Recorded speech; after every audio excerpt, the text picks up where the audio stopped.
اعوذ باللہ من الشیطان الرجیم، بسم اللہ الرحمن الرحیم۔ نبی پاک صلی اللہ علیہ وسلم کی مدینہ آمد پر انصار کا نبی پاک صلی اللہ علیہ وسلم کے ساتھ حسن سلوک۔ جب رسول اکرم صلی اللہ علیہ وسلم ہجرت فرما کر مدینہ منورہ تشریف لائے تو اہل مدینہ نے والہانہ محبت و عقیدت کے ساتھ آپ صلی اللہ علیہ وسلم کا استقبال کیا۔ مدینہ کی فضائیں نعرہ تکبیر اور درود و سلام سے گونج اٹھیں۔ بچے گلیوں میں دوڑتے ہوئے نعرے لگا رہے تھے، جان نبی، جان نبی، نبی صلی اللہ علیہ وسلم آ گئے، نبی صلی اللہ علیہ وسلم آ گئے۔ جب آپ صلی اللہ علیہ وسلم مدینہ پہنچے تو ہر انصاری چاہتا تھا کہ نبی پاک صلی اللہ علیہ وسلم اس کے گھر قیام فرمائیں۔ آپ صلی اللہ علیہ وسلم نے فرمایا، میری اونٹنی کو چھوڑ دو، یہ اللہ کے حکم سے چل رہی ہے۔ اونٹنی چلتی ہوئی حضرت ابو ایوب انصاری رضی اللہ تعالی عنہ کے گھر کے سامنے بیٹھی۔ انہوں نے فوراً سامان اتار کر عرض کیا، یا رسول اللہ صلی اللہ علیہ وسلم، میرا گھر، میرا سب کچھ آپ کے لیے حاضر ہے۔ ابتدائی دنوں میں آپ صلی اللہ علیہ وآلہ وسلم ان کے گھر کے نچلے حصے میں قیام فرمائے۔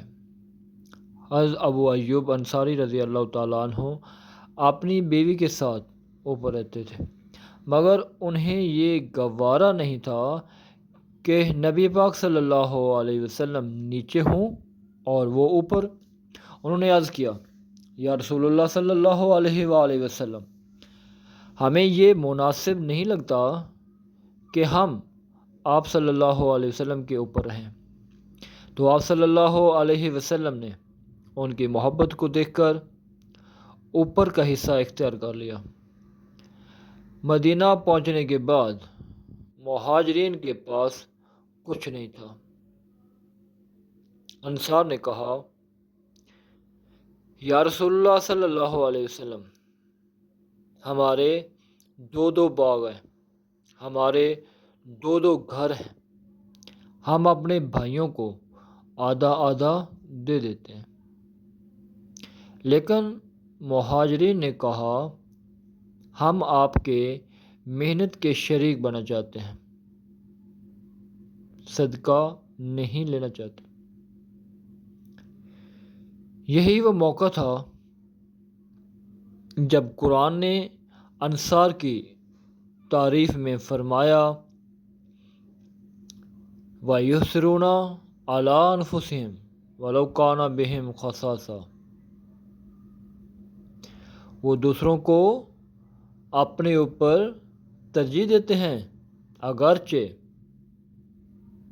خود ضرورت مند ہوں۔ ایک روز نبی پاک صلی اللہ علیہ وسلم نے انصار سے فرمایا، اے انصار، کیا تم راضی نہیں کہ لوگ اونٹ، بکریاں اور مال لے جائیں اور تم رسول اللہ صلی اللہ علیہ وسلم کو اپنے ساتھ لے جاؤ؟ انصار کی آنکھوں میں آنسو آ گئے۔ انہوں نے کہا،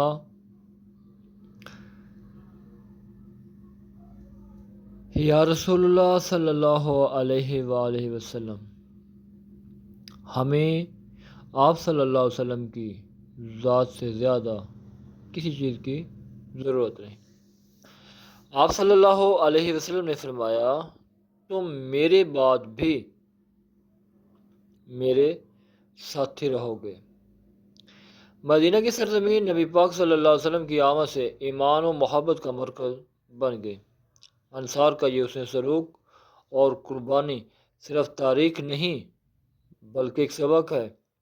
یہ ایمان صرف زبان سے نہیں، اثار، محبت اور خدمت سے ظاہر ہوتا ہے۔ جزاک اللہ خیرہ۔ اگر آپ کو ویڈیو اچھی لگی تو سبسکرائب کر دینا۔ شکریہ۔